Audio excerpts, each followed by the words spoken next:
Hola, bienvenidos al curso de Historia y Epistemología de la Matemática, de la carrera de Pedagogía Matemática y Computación de nuestra Universidad Católica del Maule.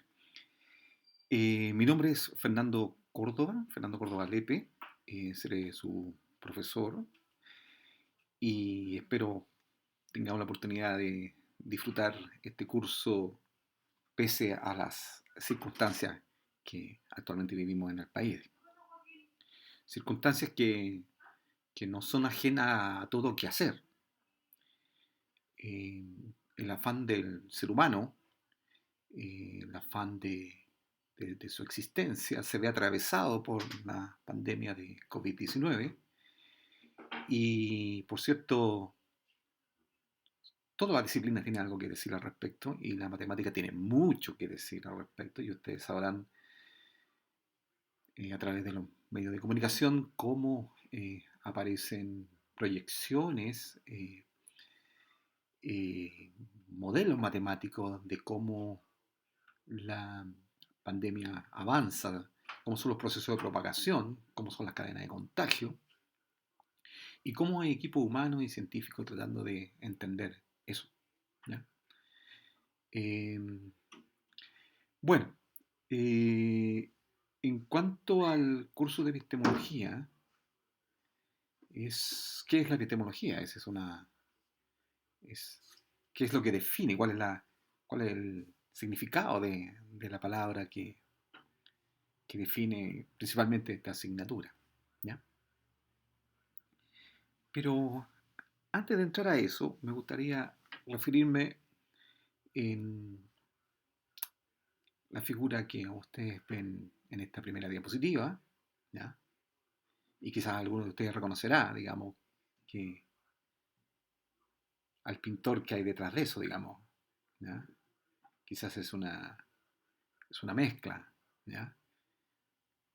Atrás se ven astros, se ve la traza de astros.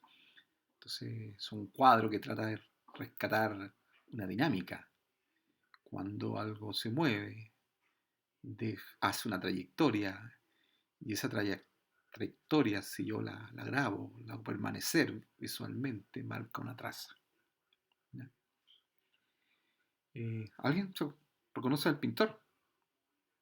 Pintor que no vendió ningún cuadro prácticamente cuando estuvo vivo y que saltó a la fama post-mortem, ¿ya? Cuando esos cuadros tienen venta por millones de dólares. Van Gogh, efectivamente Van Gogh.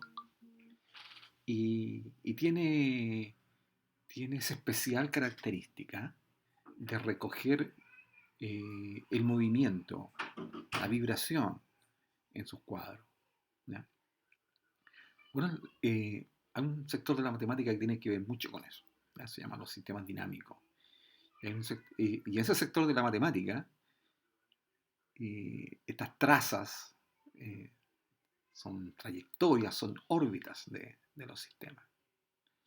Lo interesante del cuadro en sí es que hace referencia a una película, Medianoche en París. En dicha película, la trama es de una pareja en que el varón es un escritor nuevo, o es un aspirante a escritor, que viaja con su novia y los padres de su novia a París.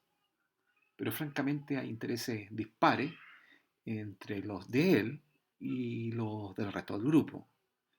Él va en la búsqueda de la París que hace relación a los movimientos literarios, esencialmente a los grandes autores del lugar, de una época específica. En cambio, su familia hace o pone su afán en los intereses que tienen que ver con la París de los perfumes, la París de la alta moda. Por lo que rápidamente eh, entran en conflicto en cuanto a cómo distribuir el tiempo de la visita y los lugares que pueden visitar dentro de esa ciudad. Una noche, a medianoche, él visitando su lugar en bares literarios, eh, se encuentra solo. Al salir de uno de estos, mágicamente el film no provoca y sitúa al personaje en un París mucho tiempo atrás, más de 100 años atrás, y lo ubica en un París a fines del siglo XIX o comienzo del siglo XX, si quieren leerlo de otra forma. ¿Ya? Bueno, nuestro curso tiene que ver con esto de ir atrás y tiene que ver mucho con lo que sucedía en París a comienzos del año del siglo XX, digamos, ¿ya? Bueno, volveremos sobre eso. Eh,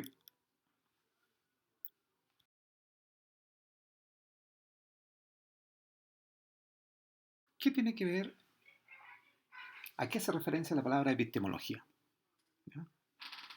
Epistemología tiene que ver con episteme. Episteme tiene que ver con saber. eh,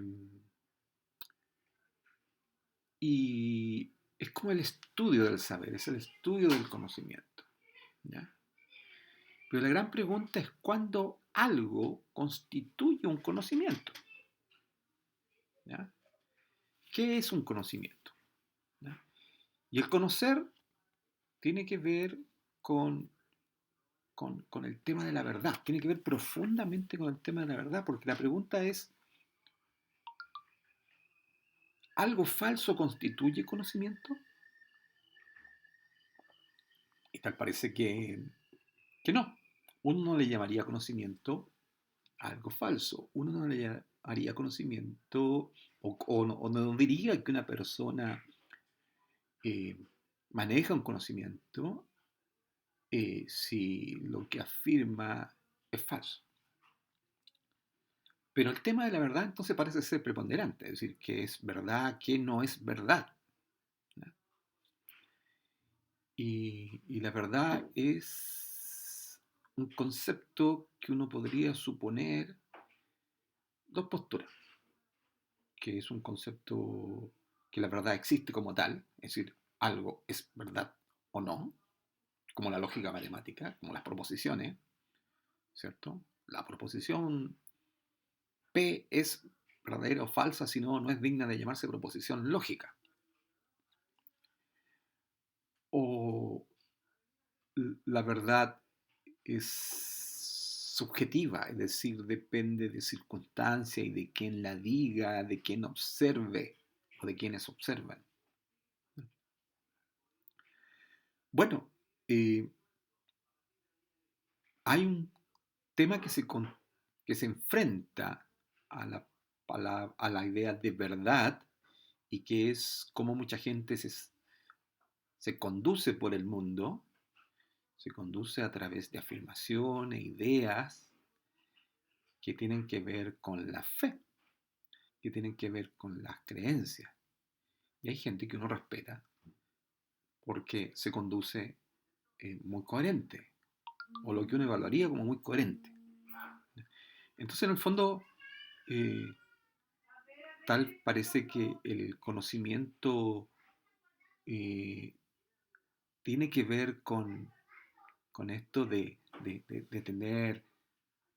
tener alguna manera de discernir si algo es verdadero o no, pero también tiene que ver con un tema de mi afán, de mi iniciativa, de inspiración para reconocer ese conocimiento y que en principio entra por lo que creo, por lo que conjeturo respecto a algo y que quizás trate de chequear con algún método o sencillamente no trate de chequearlo y lo instale como algo primario que afecta lo que yo entiendo por conocimiento.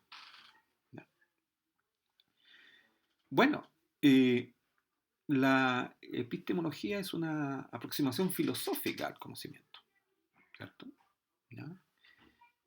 Eh, Uno lo podría llamar incluso filosofía del conocimiento, ¿ya? Así como a grandes rasgos.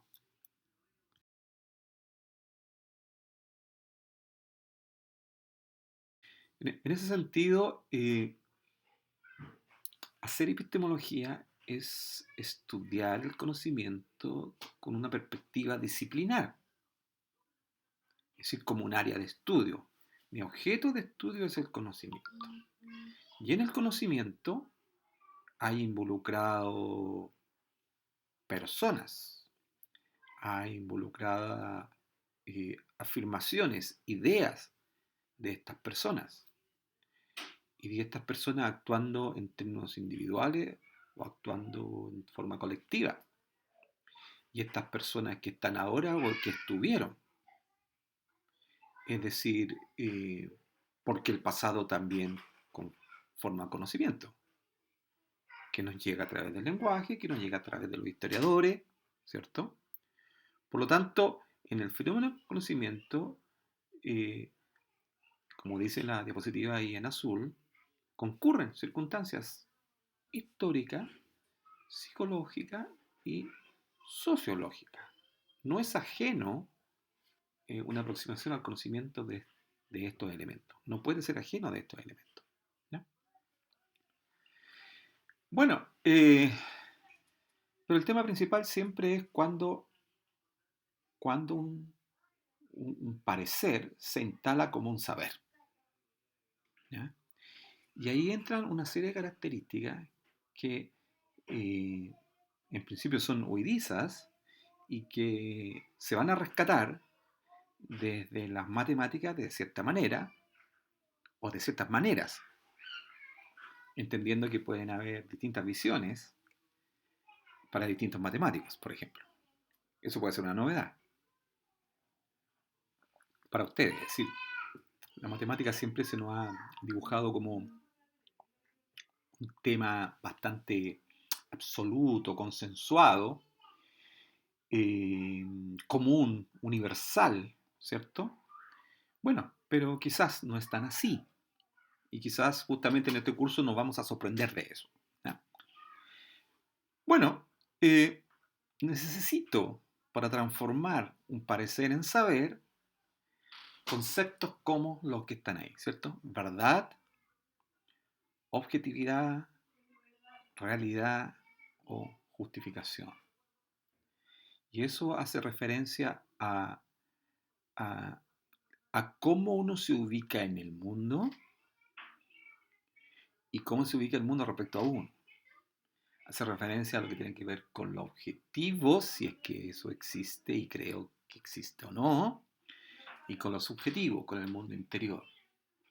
Tiene que ver con cuál mundo es primero, en algún sentido.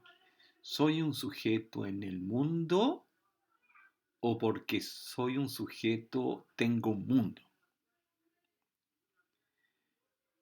Tiene que ver con que la realidad es algo trascendente a mí o soy yo quien con mi razonamiento y toda inspiración interior genera dicha realidad. ¿Cómo me justifico? Bueno, ahí hay grandes problemas filosóficos y sin lugar a duda la matemática no escapa a esa situación. ¿Ya? Bueno, si uno tuviera que preguntarse o decir cuáles son las grandes preguntas que están, de las cuales se preocupa la epistemología, ¿ya? ¿Cuáles son las grandes preguntas sobre las cuales yo esperaría que al final de este curso ustedes pudieran elaborar, ¿ya? Desde lo que han sido capaces de construir en ustedes? Porque la buena noticia es que acá ustedes van a tener que construir su respuesta, porque no hay una única respuesta. No se trata de resolver una ecuación y encontrar la X, ¿ya? Se trata de que hay una problemática que es abierta en ese sentido y que la respuesta va a tener que ver con lo que ustedes son donde están, el tiempo que les toca vivir, su cultura, su entorno social y natural.